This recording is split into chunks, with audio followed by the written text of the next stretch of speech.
L'argent qui tombe du ciel. C'est comme ça qu'ils appellent l'héritage de vos parents, comme si la sueur de ton père était de la pluie, comme si les nuits blanches de ta mère étaient des étoiles filantes. Pendant qu'ils taxent l'héritage à 45%, l'euro million reste défiscalisé. 250 millions non taxés au loto, mais la maison de tes parents, elle, l'État en prend la moitié. Ils disent 60% du patrimoine vient de l'héritage aujourd'hui contre 35% dans les années 70. Et leur conclusion, c'est scandaleux, il faut taxer plus. Oh, c'est la queue qui remue le chien. Dans les années 70, on sortait de la reconstruction. Les salaires augmentaient de 4% par an. Le salaire médian a doublé entre 1970 et 1980. Les gens créaient leur patrimoine par le travail. Aujourd'hui, le salaire médian stagne à 2180 € net depuis 25 ans. L'immobilier a quadruplé. Les charges sociales ont doublé. 45% aujourd'hui contre 25% en 1970. Sur 6 000 € payés par l'employeur, il te reste 2 500. Ce n'est pas l'héritage qui a augmenté, c'est le travail qui ne paie plus. La présidente de l'Assemblée nationale gagne 11 500 € net mensuels, logée à l'hôtel de l'AC. Elle nous dit « L'argent qui tombe du ciel, ça suffit ». Facile quand tu gagnes en un an ce que d'autres ne verront jamais. Celui qui galère, qui enchaîne les CDD, qui part à la retraite avec une pension amputée, l'héritage parental n'est pas un luxe. C'est une bouée de sauvetage. 1 million d'euros de patrimoine, 2 enfants héritent, chacun reçoit 500 000 €. Après l'abattement de 100 000 €, l'État prend environ 73 000 € de droits par enfant. Total 146 000 € pour l'État. Génération suivante, 4 petits-enfants, chacun hérite d'environ 213 500 €. Nouveau droit, environ 18 500 € chacun. Au total, 74 000 €. En 2 générations, l'État aura prélevé 220 000 €. Le million initial est devenu 780 000 €, divisé par 4. C'est ça la dynastie d'héritiers qu'il dénonce. Une entreprise, c'est une poule aux œufs d'or. Chaque jour, elle pond.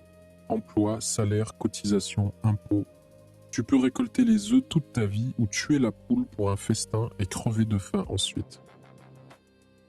Taxer les héritages sur les entreprises, c'est tuer la poule.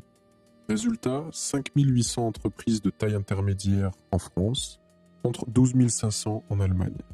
Parce qu'en Allemagne, on transmet, on accumule, on construit sur plusieurs générations. Le problème n'est pas que certains héritent, le problème est que le travail ne permet plus de construire un patrimoine. Depuis 2000, croissance des salaires 0%. Hausse de l'immobilier 300%.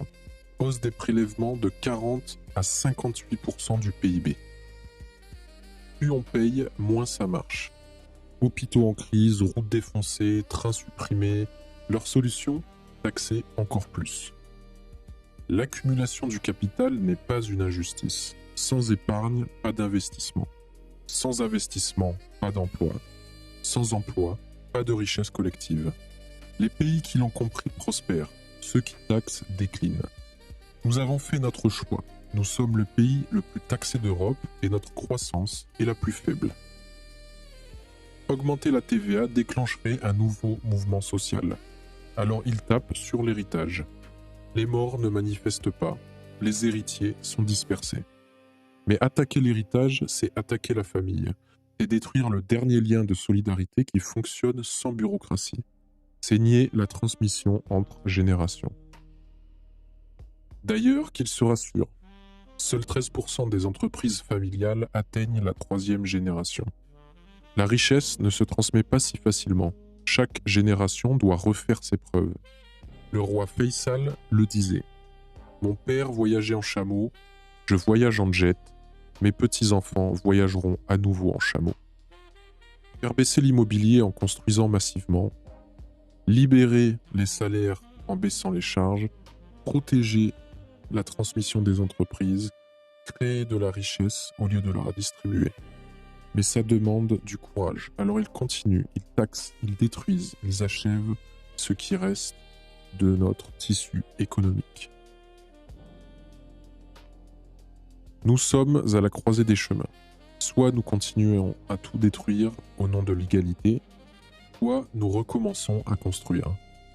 La France peut renaître par ceux qui travaillent malgré tout, qui entreprennent contre tout, qui transmettent envers et contre tous. Le jour où on comprendra que la richesse ne se vole pas mais se crée, on arrêtera de taxer les morts pour recommencer à faire vivre les vivants. La transmission, acte d'amour, l'héritage au fond ce n'est pas l'argent, c'est l'amour. L'amour des parents qui veulent protéger leurs enfants dans un monde devenu impossible, dans un pays où le travail ne suffit plus pour vivre dignement. Il y a même des héritages refusés, parce que l'argent ne remplace pas l'amour qui a manqué. Parce que les euros ne veulent pas les câlins qu'on n'a pas eus. Un pays se construit pierre par pierre, génération après génération. C'est long, patient, fragile, mais c'est comme ça que les civilisations naissent. Et c'est en détruisant ces pierres qu'elles meurent. L'héritage n'est pas de l'argent qui tombe du ciel. L'héritage, c'est le ciel que nous laissons à nos enfants. Et dans ce pays qui taxe tout, qui détruit tout, qui décourage tout, c'est peut-être la dernière chose qui nous reste. La dernière preuve que nous ne sommes pas que des numéros fiscaux. Le dernier rempart contre la servitude totale. Alors défendons-le. Pas pour l'argent, pour ce qu'il représente, la continuité, la transmission, l'espoir qu'après nous, quelque chose demeure.